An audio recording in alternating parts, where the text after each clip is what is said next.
Hey guys!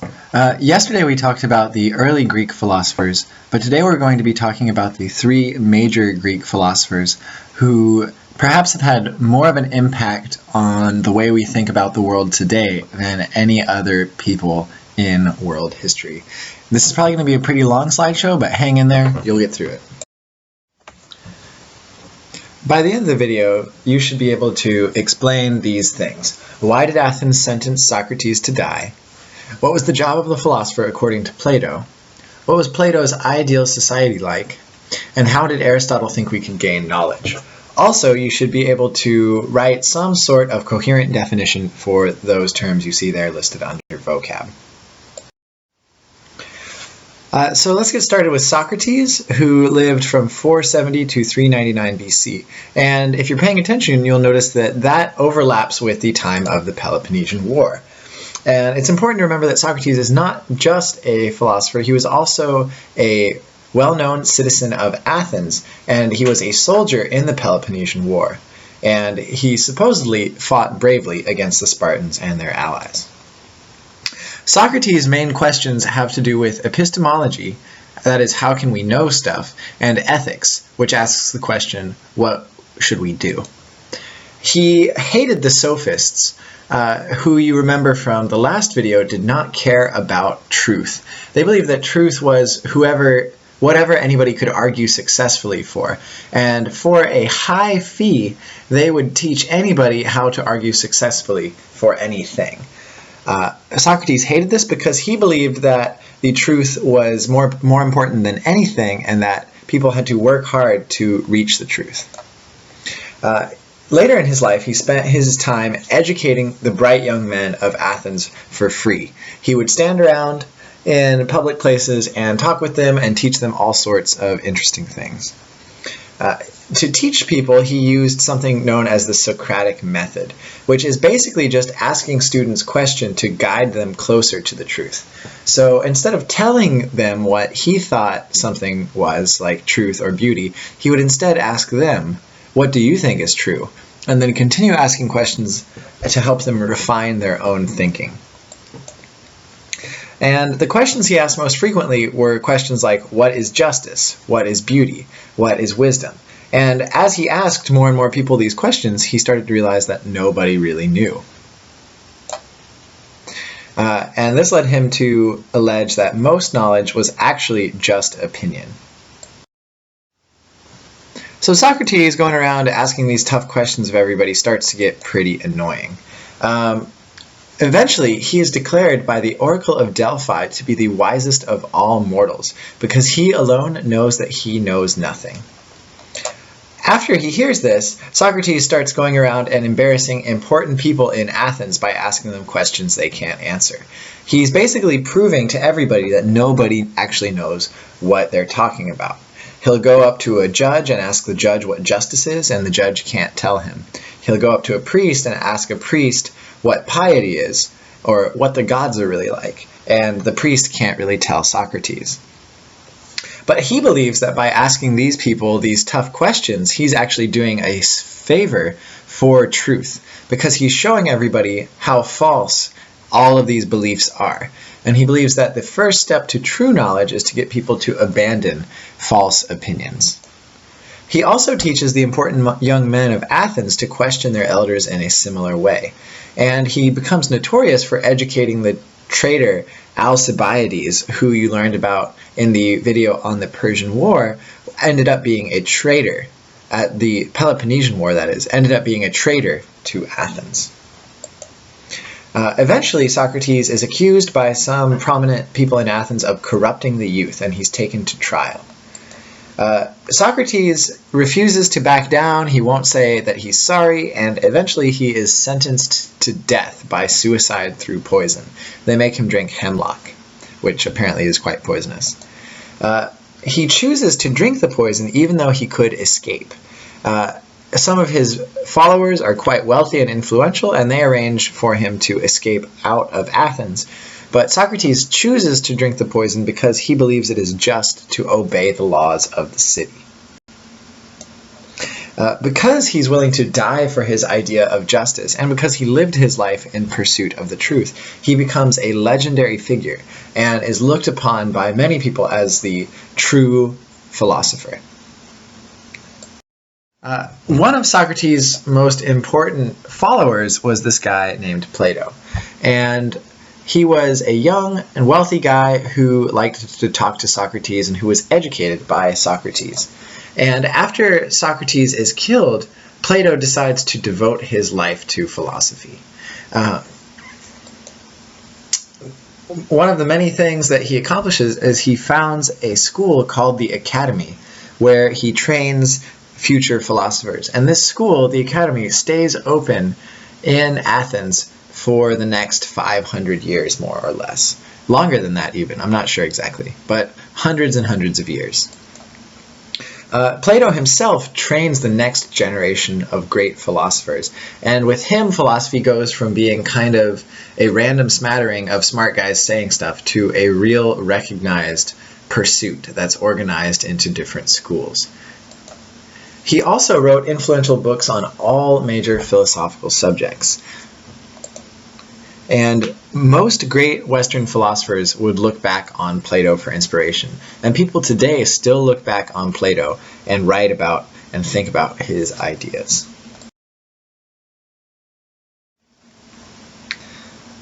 One of Plato's most important ideas has to do with the questions of metaphysics.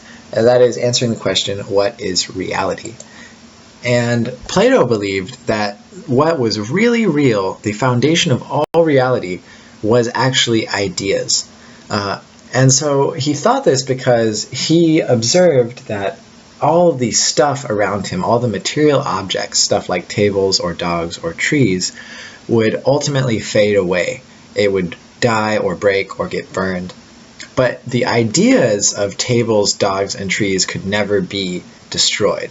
So if you think about a table, can what you're thinking about be hurt or destroyed in any way? No. But any actual table can be destroyed. And so I've got a diagram over here, and this box right here represents an idea.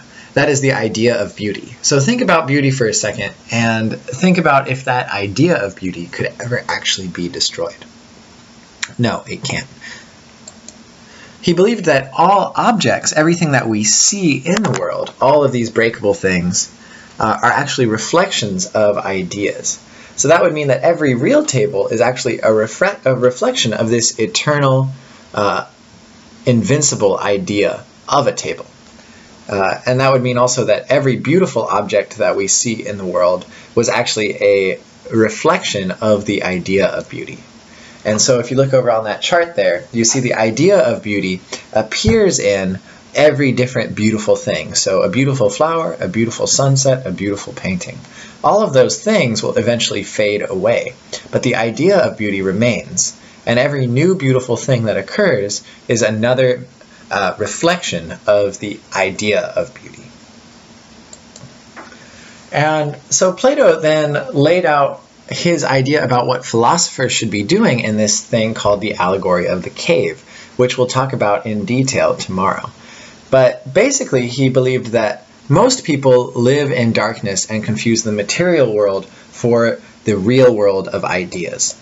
And so there's a normal person, and the normal person there never looks at and never understands the idea of beauty. All they do is sit there and look at the reflections of beauty. They look at the beautiful flower, the beautiful sunset, and the beautiful painting, but they never reach the idea of beauty. And that means that for them, they never really understand the world. But Plato believed that the philosopher had a different job, and that the philosopher's job was to show normal people that the real world lies beyond the material world in the realm of ideas. So here's the philosopher, and the philosopher is wise enough to go around all of the material objects to understand the idea of beauty itself. So the philosopher, using his mind, using reason, comes to understand what beauty is in and of itself. And after he understands that, his job is to teach this to normal people so that more people can come to understand the world of ideas and thus to experience truth.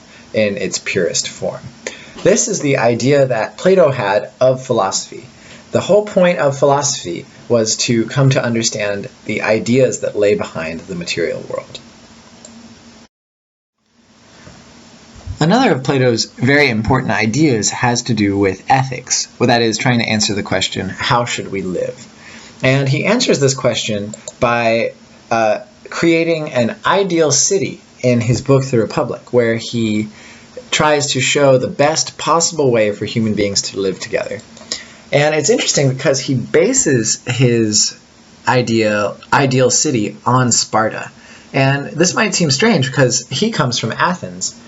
But if you remember, Athens just lost a war to Sparta, so it makes sense that Plato might think that maybe Sparta understands things better than Athens does.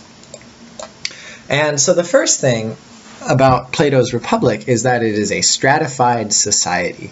That is, different people have different jobs, and it's hard for them to switch spots. So at the bottom of this social pyramid are the commoners that do all the labor. Then, in the middle, there are the soldiers who protect the city. And at the top, there are the guardians who make all the decisions. Your status is determined primarily by where you're born, but if you turn out to be really good or bad at your job, you can move up or down this pyramid. The most striking feature of Plato's Republic is that it is a communistic society. So communism means that nobody owns anything, and that everything is owned by the city. That is, if you lived in a house, that house would not be yours, but rather the city would own the house and would let you live in it for a certain amount of time. This, Plato believed, would prevent people from being greedy, because if they didn't own anything, then they couldn't acquire massive wealth and become selfish and whatnot. Stuff he had seen going on in Athens. He also believed that there should be no luxury items. That is, even the leaders would live rough lives. They would eat basic foods and live in simple houses and wear simple clothes. Basically, nobody would get to enjoy the fancier side of life. In terms of education, Plato believed that there were only really two things that the common people were supposed to be taught. They were supposed to be taught how to be strong and how to be brave. Wisdom did not matter for them because they never made decisions. And so the commoners and soldiers would simply be taught myths that praised courage. And only the guardians would get to study philosophy. And the guardians who live at the top of the social pyramid and make all the decisions would need to know philosophy. That way they could make wise choices. And one last really radical idea in Plato's Republic is that there would be total gender equality. And so men and women would receive the exact same education, and there would be no such thing as marriage. And it's important to remember that in ancient societies, marriage usually meant that the man owned his wife. So by eliminating marriage, Plato also eliminates this ownership of women. And so in order to decide who would create children, the guardians at the top would select mates based on health. And the idea was that by only selecting healthy people to make children, you would get healthier and healthier children over time. And one last thing is that he said that parents and children should never be allowed to know each other. Children would be taken away from their mothers immediately after birth. That way, no form of selfishness about whose child is whose would ever crop up. The idea is that everybody would live for the community as a whole, and nobody would live for themselves. And by eliminating selfishness, Plato believed that you would attain the perfect society.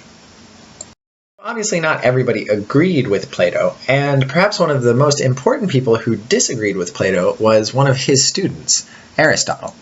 And so Aristotle studied with Plato in the academy, but ultimately disagreed with Plato, and thus he founded his own school, which was called the Lyceum, which also went on to exist for hundreds of years in Athens before it was shut down when the Roman Empire converted to Christianity.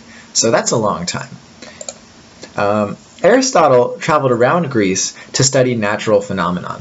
He was interested in observing how the world worked not just in thinking about these general ideas like Plato was. And in the end, he actually ended up as the private tutor for the young Alexander the Great. And a lot of people think that maybe Alexander was so clever because he was educated by this great philosopher. One of Aristotle's most important ideas has to do with epistemology, which is answering the question, how do we know stuff?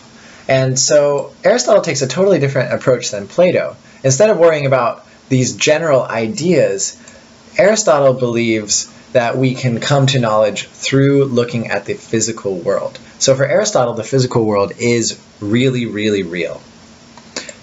And he believed that in order to know general ideas, you had to study particular objects. So look over there at the model. So you see the philosopher down at the bottom. He wants to understand the idea of a tree. He wants to know what a tree is in general.